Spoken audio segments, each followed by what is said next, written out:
Hello and welcome to my YouTube channel Vlogs with Vigorous. আশা কৰো সকলো ভালে আছে। ইতিমধ্যে আমি আসাম আৰ্ট এণ্ড কালচাৰৰ ওপৰত এটা সিৰিজ আৰম্ভ কৰিছো আৰু অলৰেডি পাৰ্ট 1 2 ডিসকাস কৰা হৈ গৈছে। আজি আমি আসাম আৰ্ট এণ্ড কালচাৰৰ দ্বিতীয়টো পাৰ্ট আৰম্ভ কৰিম। এই পাৰ্টটোত আমি প্ৰথমে পঢ়ি আছিলোঁ অসমৰ যিবোৰ মঠ মন্দিৰ আছে আৰ্কিটেকচাৰেল যিবোৰ ষ্টাইল আছিলে সেইবোৰ পঢ়ি আছিলোঁ বিশেষকৈ স্থাপত্য ভাস্কৰ্যবোৰ। গতিকে আগৰ ভিডিঅ'টোত আমি কামাখ্যা মন্দিৰকে ধৰি অসমৰ কেইটামান বিশেষ মন্দিৰৰ বিষয়ে পঢ়িছিলোঁ আৰু আজিৰ ভিডিঅ'টো অন্যান্য যিবোৰ মন্দিৰ বাকী আছিলে সেইখিনি পঢ়িম। গতিকে পলম নকৰি আজি ভিডিঅ'টো আৰম্ভ কৰোঁ বলক। ফাৰ্ষ্ট আমি চাই লওঁ নৱগ্ৰহ temple. A temple is devoted to 9 planets or grahas with sun in the middle, associated with Hindu astrology. Amar ji Hindu জ্যোতিষ শাস্ত্ৰ আছে সেই জ্যোতিষ শাস্ত্ৰ মতে আমাৰ যি 9টা গ্ৰহ আছে সেই 9টা গ্ৰহ সূৰ্যক কেন্দ্ৰ কৰি অৰ্থাৎ সূৰ্যটো মাজত লৈ পেলাই এই মন্দিৰটি বনোৱা হৈছে আৰু এই মন্দিৰটোত 9টা গ্ৰহকে পূজা অৰ্চনা কৰা হয়। Located in the Chitrachal Hill of Guwahati. Guwahati চহৰৰ মাজমজিয়াতে যি চিত্ৰাচল পাহাৰ আছে সেই চিত্ৰাচল পাহাৰত এই নৱগ্ৰহ মন্দিৰটি অৱস্থিত। Legend চাই লওঁ এতিয়া আমি Brahma created the stars or planets here and so the place got its name as Pragjyotispur. প্ৰবাদ অনুসৰি সৃষ্টিকৰ্তা ব্ৰহ্মাই যি আমাৰ প্লেনেটছবোৰ আছিলে বা গ্ৰহবোৰ আছিলে সেইবোৰ এই ঠাইডোখৰতে সৃষ্টি কৰিছিল আৰু সেই অনুসৰিয়ে সেই ঠাইডোখৰৰ নাম প্ৰাগজ্যোতিষপুৰ হোৱা বুলিও প্ৰবাদ পোৱা যায়। লগতে হিষ্টৰিকেল ৰেকৰ্ড কি হয় ইয়াতে the present day temple was build by Swargadeo Rajeswar সিংহই। ৰাজেশ্বৰ সিংহৰ জৰিয়তে বৰ্তমান যিটো নৱগ্ৰহ মন্দিৰ আমি দেখিবলৈ পাওঁ চিত্ৰাচল পাহাৰৰ ওপৰত সেইটো বনোৱা হৈছিল। গতিকে এইখিনি গুৰুত্বপূৰ্ণ তথ্য আগবঢ়ালো নৱগ্ৰহ মন্দিৰৰ ওপৰত, গতিকে ভালকে মনত ৰাখিব। নেক্সট আমি চাই ল'ম উগ্ৰতাৰা দেৱালয়। এই দেৱালয়টো is located at Guwahati and is dedicated to goddess Tara and incarnation of goddess Parvati.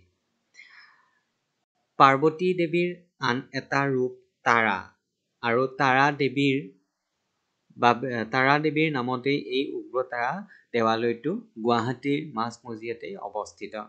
The deity is mostly associated with the Buddhist religion. Basically এই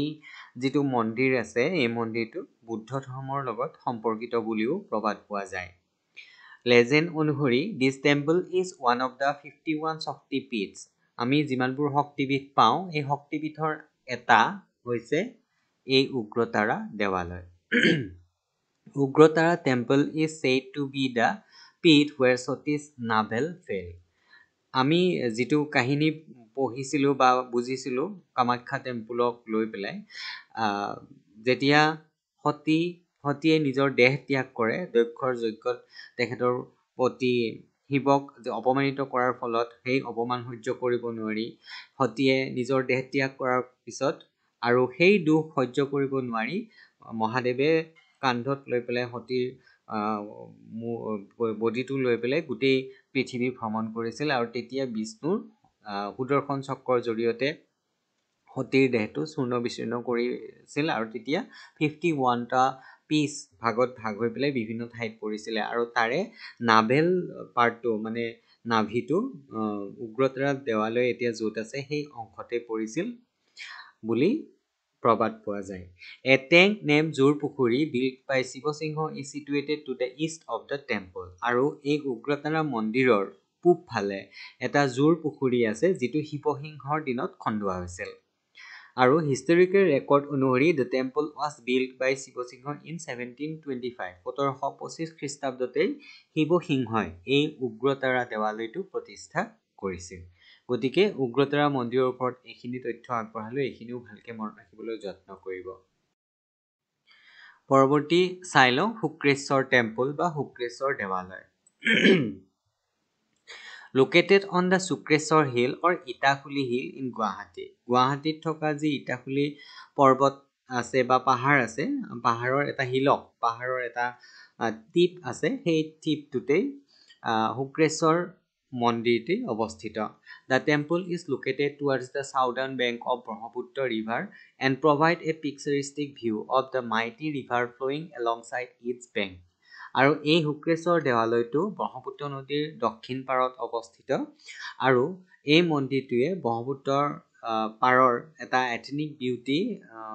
পিকচাৰিষ্টিক ভিউজ এটা প্ৰভাইড কৰে যিটো সঁচাকৈ মোহনীয় The temple is dedicated to Lord Shiva dates back to the 18th century 18 শতিকাতে এই মন্দিৰটো বনোৱা হৈছিল আৰু এই মন্দিৰটো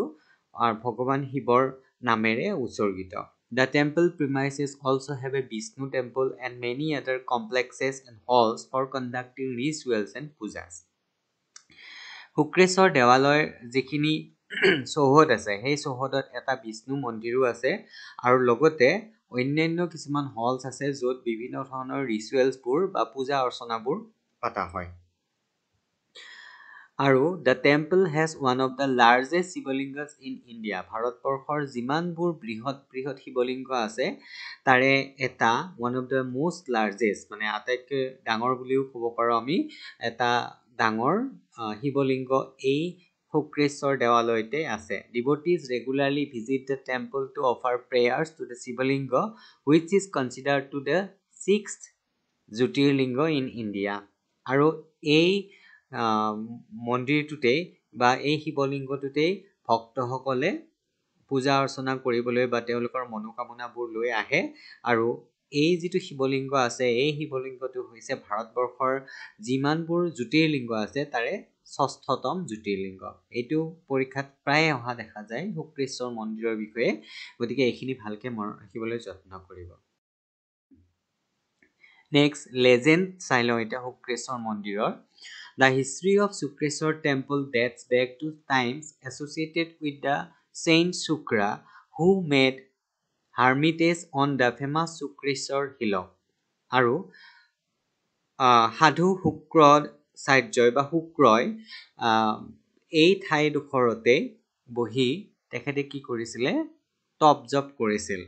আৰু the saint used to meditate and regularly worship Lord Shiva in that place আৰু সেই ঠাইডোখৰত ৰেগুলাৰলি তেওঁ ধ্যানত বহিছিল আৰু ভগৱান শিৱক পূজা উপাসনা কৰিছিল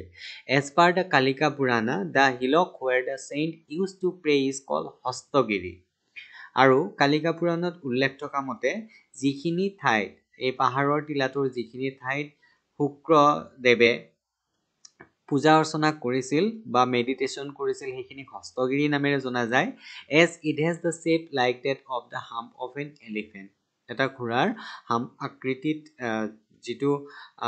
অৱস্থিত এই হিলকটো সেইখিনি হস্তগিৰি নামেৰেও জনা যায় আৰু এই প্ৰবাদটো ক'ত উল্লেখ আছে কালিকা পুৰাণত উল্লেখ আছে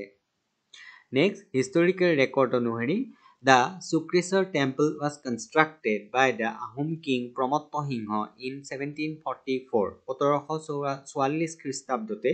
প্ৰমত্ত সিংহৰ জৰিয়তে এই শুক্ৰেশ্বৰ দেৱালয়টো বা শুক্ৰেশ্বৰ মন্দিৰটো গঠন কৰা হৈছিল গতিকে এইখিনি গুৰুত্বপূৰ্ণ তথ্য আগবঢ়ালো শুক্ৰেশ্বৰ দেৱালয়ৰ ওপৰত ভালকে মনত ৰাখিব ইয়াৰ ওপৰতো প্ৰশ্ন আহিব পাৰে বিশেষকৈ 6th জ্যোতিৰ্লিংগ এইটো মনত ৰাখিবলগীয়া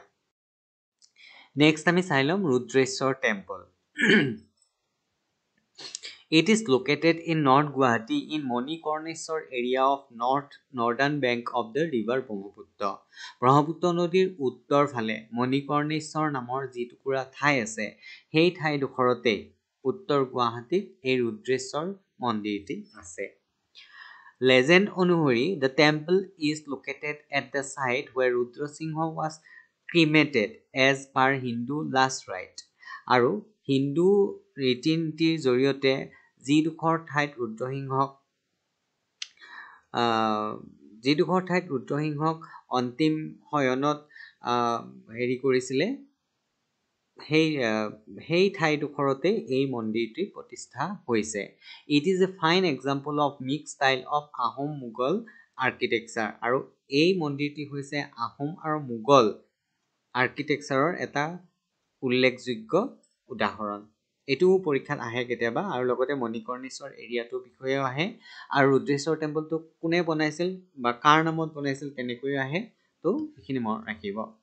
হিষ্টৰিকেল ৰেকৰ্ড অনুসৰি it was build by Ahom king Pramatta Singha Rudreswar টেম্পলটো প্ৰমত্ত সিংহই বনাইছিল in honour of his father Rudra Singha কাৰ নামত ৰুদ্ৰসিংহৰ নামত নামটোতে আমি গম পাওঁ ৰুদ্ৰেশ্বৰ ৰুদ্ৰসিংহৰ নামত বনাইছিল কোনে তেখেতৰ পুত্ৰ প্ৰমত্ত সিংহই বনাইছিল আৰু এই মন্দিৰটো হৈছে আহোম মোগল আৰ্কিটেক্সাৰৰ এটা উল্লেখযোগ্য উদাহৰণ নেক্সট আমি চাই ল'ম লংকেশ্বৰ টেম্পল এই মন্দিৰটোৰ বিষয়ে আমি যি প্ৰবাদ পাওঁ সেই অনুসৰি it is an ancient type of Shiva temple on the top of a hillock in the western part of the Guwahati city near Guwahati university campus Guwahati বিশ্ববিদ্যালয়ৰ যি চৌহদ আছে তাৰ কাষতে এটুকুৰা পাহাৰৰ টিলাত এই মন্দিৰটি অৱস্থিত আৰু এইটো এটা শিৱ মন্দিৰেই হয় the temple is dedicated to lord Shiva আৰু কাৰ নামত এইটো হয় আৰু এইটো ভগৱান শিৱৰ নামত বা মহাদেৱৰ নামতেই হয় Lankeshwar is one of the many forms of lord Shiva মহাদেৱৰ যিমানবোৰ ৰূপ আছে তাৰে এটা ৰূপ হৈছে Lankeshwar the followers of lord Shiva consider the temple as one of the most sacred one আৰু ভগৱান শিৱৰ যিমানবোৰ ভক্ত আছে তেখেতসকলে এই লংকেশ্বৰ মন্দিৰটি পবিত্ৰ বুলি জ্ঞান কৰে বা মানি লয় next Dol Gobinda temple This temple is situated on the northern bank of the Brahmaputra river on the foothill of Chandrabharati Hill. Chandrabharati নামৰ পাহাৰখন য'ত আছে ব্ৰহ্মপুত্ৰৰ উত্তৰ পাৰে এই মন্দিৰটি তাতে অৱস্থিত The presiding deity in the temple is Lord Krishna আৰু দৌল গোবিন্দ টেম্পলত কাক উপাসনা কৰে বা দেৱতীসকলে কাক পূজা অৰ্চনা কৰে তেওঁ হৈছে প্ৰভু Shrikrishna There is a namghar in the temple premise আৰু এই মন্দিৰটিৰ চৌহদত এটা নামঘৰো আছে তাৰপিছত the temple is also known to possess immense scenic beauty আৰু এই মন্দিৰটি সঁচাকৈয়ে বহুত সুন্দৰ হয় আৰু তাৰ পিকচাৰ্ছবোৰ তাত দেখিবলৈ খুব শুৱনি বুলিও উল্লেখযোগ্য ফেমাছ ফৰ ফাকুৱা আৰু হোলী উৎসৱ আৰু এই দৌল গোবিন্দ উৎসৱটোতে ফাকুৱা উদযাপন কৰা হয় খুব ধুমধামেৰে আৰু সেইকাৰণে এই মন্দিৰটি জনপ্ৰিয় হোলী উৎসৱ বা ফাকুৱা উৎসৱৰ কাৰণে এইখিনি মনত ৰাখিব ক'ত আছে বিশেষকৈ সেইটো আহে আৰু সেইটো চন্দ্ৰভাৰতী হিলত আছে নেক্সট আমি চাই ল'ম দীৰ্ঘেশ্বৰী টেম্পল এই মন্দিৰটি it is situated in the northern bank of river Brahmaputra in গুৱাহাটীৰ ব্ৰহ্মপুত্ৰ নদীৰ উত্তৰ পাৰে এই মন্দিৰটি অৱস্থিত many ancient images made on rocks existed along with the temple মন্দিৰটোৰ লগতে বহুতো পুৰণি শিলত কটা ফটো বা শিলত কটা কিছুমান ছবি ইয়াত দেখিবলৈ পোৱা যায় the temple was build by Ahom king শিৱসিংহৰ দিনতে এই মন্দিৰটি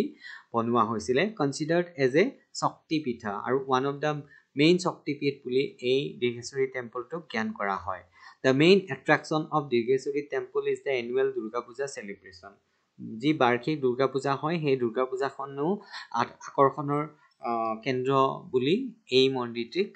আমি গম পাওঁ গতিকে এইখিনি দীৰ্ঘেশ্বৰী মন্দিৰৰ ওপৰত ক'ত আছে কোনে বনাইছিল আৰু কাক পূজা অৰ্চনা কৰা হয় সেইটো ভালকৈ মনত ৰাখিব